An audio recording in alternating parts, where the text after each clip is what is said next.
please welcome Bryan Cranston, Aaron Paul, creator Vince Gilligan, and this evening's guest moderator, Josh Wolk of New York Magazine. Well, welcome, everybody. Actually, I'm just here for the Genius Bar time at 7:45. Let me know when I'm up.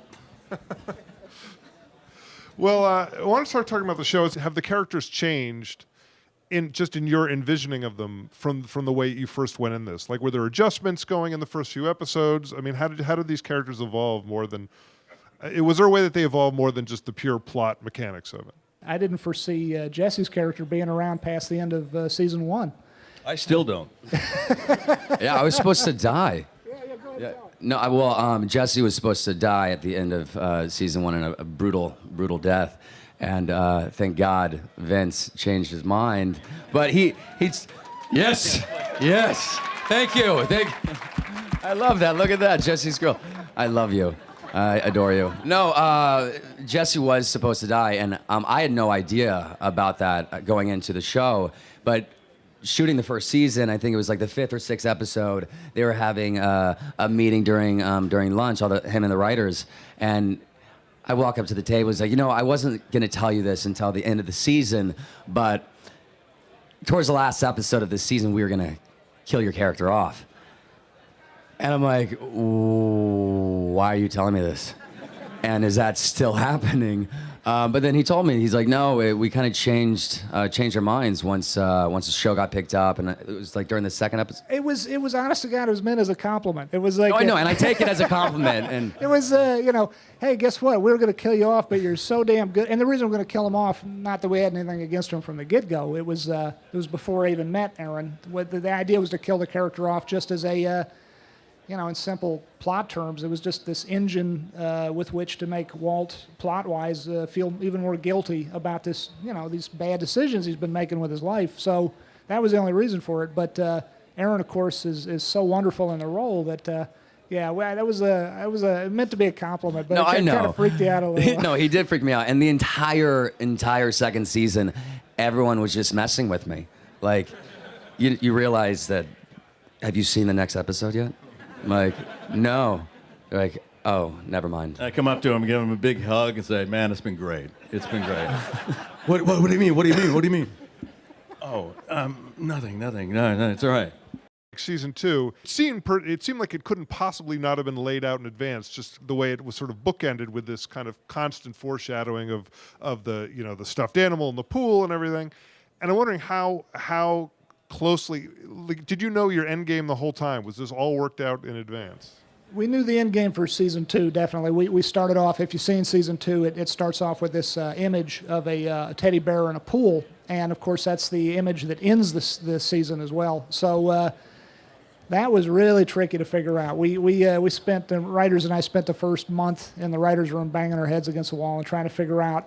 We sort of knew we wanted to do this circular bookend sort of storytelling with season 2, and we figured it out, and it was brutally hard.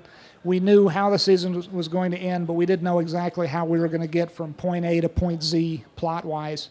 And there were times during the season last year where we'd realize we'd already come miles down this road of we got to end this season with this thing that we've already promised visually, and we don't know how to get there from here. We're screwed.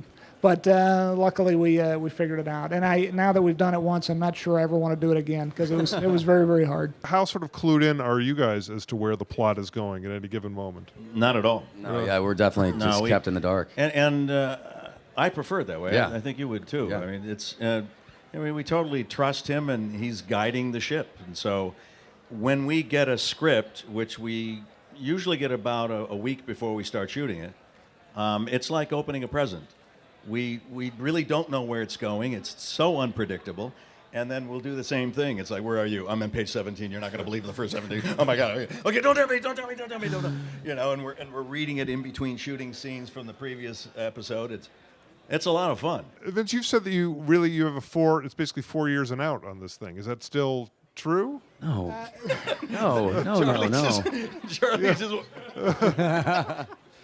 I have said probably in interview or two that in my mind's eye from the get-go I pictured about 4 years. It's a tough question to answer.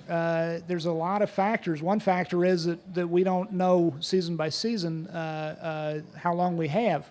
But with a show like this, where you take a guy from point A and you take him all the way to point Z, it sort of behooves you to know where point Z is and at what point you should reach it. And so, it's tricky that way. Do you have a point Z in mind? Yeah, in very rough, vague terms. I know where I want these characters to wind up. At least I think I do. But having said that, the joy and the terror of this show for 3 seasons now has been that, you think you know where something should go, and then you realize you or some other writer, very often my other writers, come up with something better. And you want to be flexible enough. You don't want to be inflexible. You want to say, yeah, that's better than where I was headed. Let's go that way instead. Let's veer off and go that way, and which is exhilarating and terrifying to not have a roadmap, so to speak. Now, when you're thinking about point Z, do you see Jesse maybe still alive? He's going to make it at least through point M, I think. Okay, I'll take it.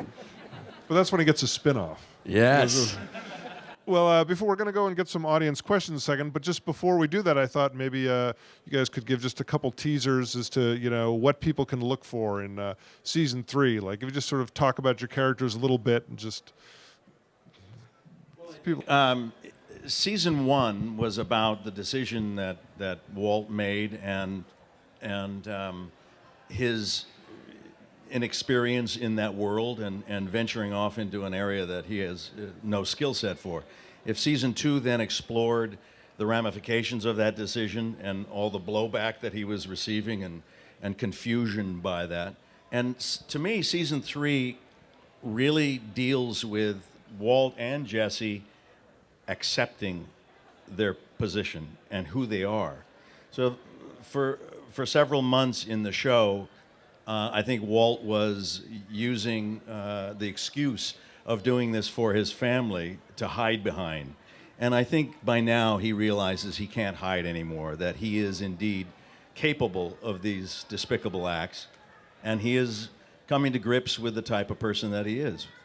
I mean, in Jesse, he learns about just self-acceptance and, no longer like running away from his problems and just facing them. And, he kind of just accepts who he is, and he realizes that he's the bad guy, and he's going to face his own inner demons, and all of us in the show have our own inner demons too. Yeah, I think it's a practical reason that they're doing this, because it got to a point where they know that in order to survive, they need to think like criminals now. They can't be ignorant bystanders. There's too much danger in that. So they have to start accepting that this is a part of the fabric of themselves now. Great. Well, we've got some mics around the audience, I think. Does anybody have any questions? The theme of unforeseen consequences and the connection between Walt and the airplane crash in the 3rd season, is Walt ever going to discover his link to that, or is that going to be more of a theme for the viewer to discover and think about? Well, you kind of got to wait and see. But rest assured that we don't...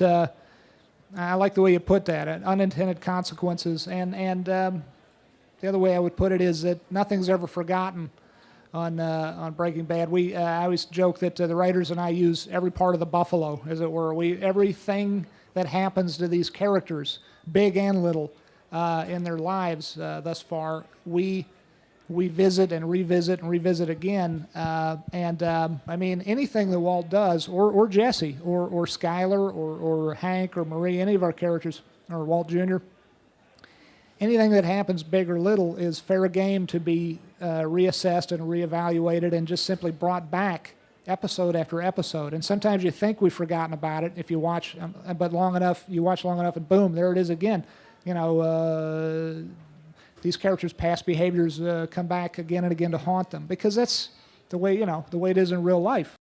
Vince, I just wanted to say first that you've been my favorite writer in television for years now, so thank you for all the great work that you've done. You did Unruh and Just Sweat, 2 of my favorite X-Files episodes ever, and I was curious as to how many episodes you actually wrote for season 3, and if you'll be directing again anytime soon for Breaking Bad. Oh, thank you, man. I appreciate that.